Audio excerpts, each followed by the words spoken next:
Hello mates and welcome to the Baron Reviews with me, the Baron. Today's game is Edge of Nowhere, a third-person action-adventure for the Oculus Rift by developers Insomniac Games. So you might be wondering what year this is, since Edge of Nowhere is not only an old VR game, but it's one of the oldest games released shortly after the CV1 launched. And yet it surprises me when I repeatedly read on forums how many people seem to have missed it or skipped over this gem. Made by the same developers as Unspoken, Edge of Nowhere was one of the early trailblazer titles for the third-person VR genre, and it's still one of the best. The setting is like John Carpenter's The Thing meets Lovecraftian horror, and it feels outstanding.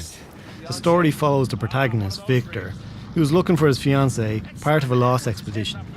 Trekking through the desolate and snow-swept landscapes of Antarctica, Victor begins to encounter some terrifying creatures who dwell deep in the mountains, and as his journey gets stranger and stranger, he must question his own sanity.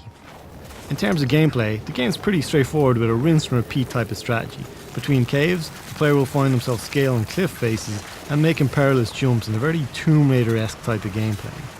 When inside the mountains, the gameplay switches dramatically, where the player must now avoid the creatures patrolling the cave systems.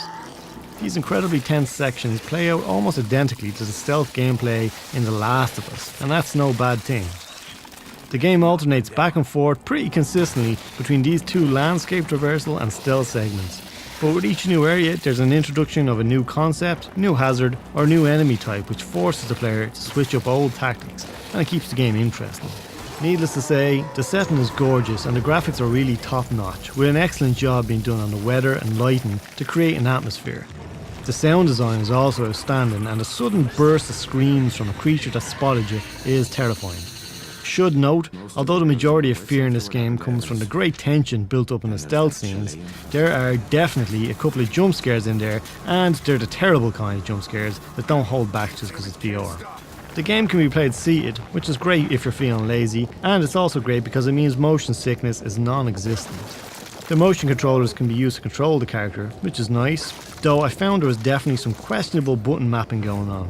But generally controls are good, with the exception of when you're trying to make a jump at an odd angle, which actually happens a good few times throughout the game.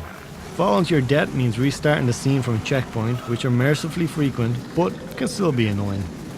I got Edge of Nowhere for $5 in the Oculus sale, so in terms of price to enjoyment, this is pure bargain. If you're looking for a VR title that you can sit down and immerse yourself in without breaking a sweat, do yourself a favour, try this game out. That's it from the Baron. If you're interested in this game, you can find the link below, and until next time, cheers.